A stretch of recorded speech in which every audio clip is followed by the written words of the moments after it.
One other Champions League game today, you could argue who was worse, PSG or Spurs. I think you could lean towards Spurs. They were terrible, absolutely awful today. Gone with a whimper, down and drought, sickened. The big freeze, just some of the back pages, spineless Spurs. This is what Conte had to say after that 1-0 defeat. In terms of history, these two clubs are on totally different levels. Milan won Serie A title last season, whereas we scrapped through by a miracle. If people think 13 to 14 months is enough to become competitive, then they are completely wrong. Well, why even bother? why even bother? Why play? Why don't you just let Milan through? They should have put all the shutters down. Why taking it? They should have put all the shutters down at Tottenham Stadium, and the public announcer should have come out an hour and a half before the game and said, "Don't bother coming in." Yep. 13 to 14 months is no time. Well, I tell you what, it's not just that. I wouldn't. If they offered me a season ticket and gave me money for it, I wouldn't want to go and watch them. Oh, dross. And I think it's a marriage that's going to come to an end, probably. And I think that would be the right thing, because I just don't think he's happy there. And the club have spent money. We talked about this before. They have brought players in. Whether the players that he wanted or not, I can't answer that question. But I think the Tottenham fans have to be pretty sick and fed up of hearing the same thing all the time. You know? Yeah. We know they're not Man City. We know they're not Liverpool of last year. We understand that. But they should be a damn sight better than what they are. Yeah, Gab, it's something, isn't it? Especially a Milan side that haven't exactly been lighting up the league this season, coming into this clash, obviously, fourth in the table, a mile behind Napoli. Why is Conte saying this? Well, they're only fourth because, of course, Juventus have that points penalty that doesn't on the help. pitch. Let's be very clear. On the pitch, they're actually fifth, and Conte went further. You know, he also said, speaking to Italian television, to Amazon Prime, he said, "Well, you know, we lost this tie in the first leg in Milan." No, you didn't. You lost 1-0 in Milan. By the way, Milan, which is when he was unwell and then he went away. You didn't lose this tie. You went a goal down, and then you play the entire 90 minutes at home, except really for injury time and that Harry Kane chance. I don't know, as if it was tied or as if you were leading. If you had turned on the television and you didn't know what the aggregate score was, you'd be thinking, oh, look, Spurs are controlling the game. Oh, how nice. They're trying to add more goals. You never know that they were a goal down. And, you can put that on the players, but at some point, that's got to be on the management team as well. They were horrible today.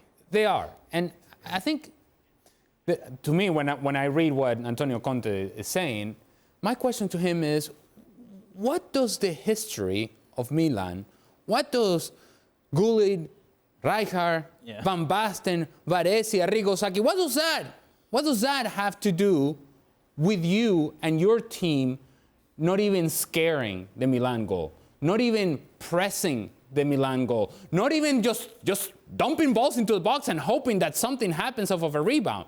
No threat whatsoever, no life to your performance.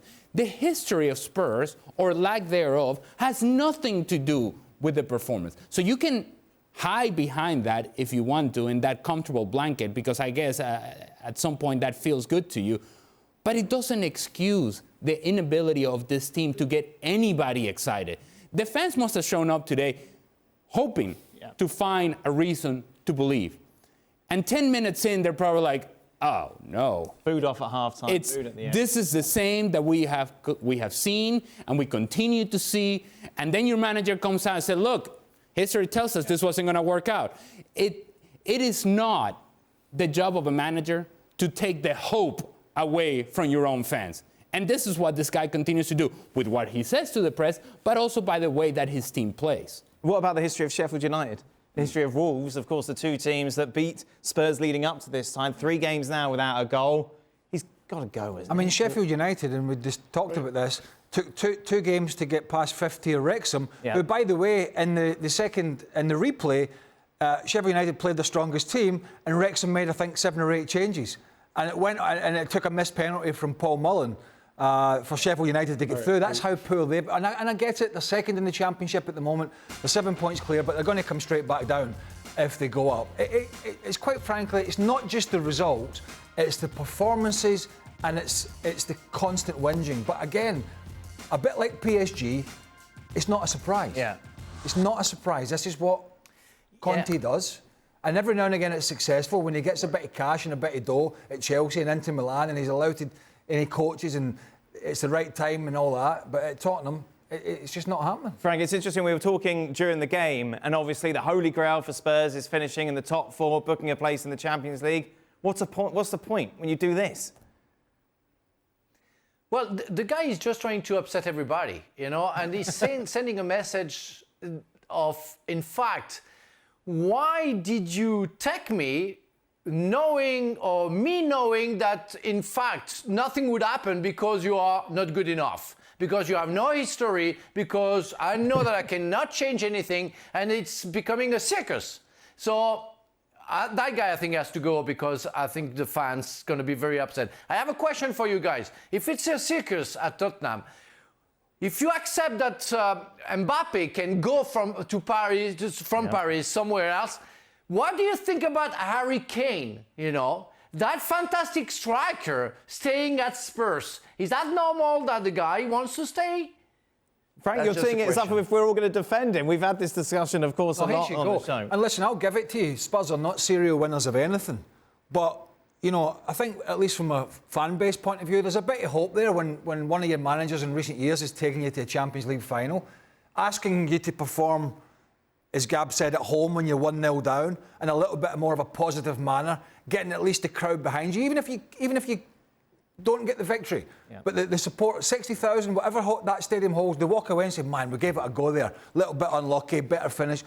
But they walk away again and they say, another tepid, boring, stale, pedestrian performance. And it's just, I think there's just one too many. So I have no idea what they're going to do at that club in terms of the manager. But and they might get in the top 4. They might get in the top 4 with Antonio Conte and fair play. Point? But then where's that road going to lead to? Well, we're a long way removed from the preseason when these players were asked to run 100 yards this way and back that way and this way. And that was supposed to be what was going to make a difference for this team.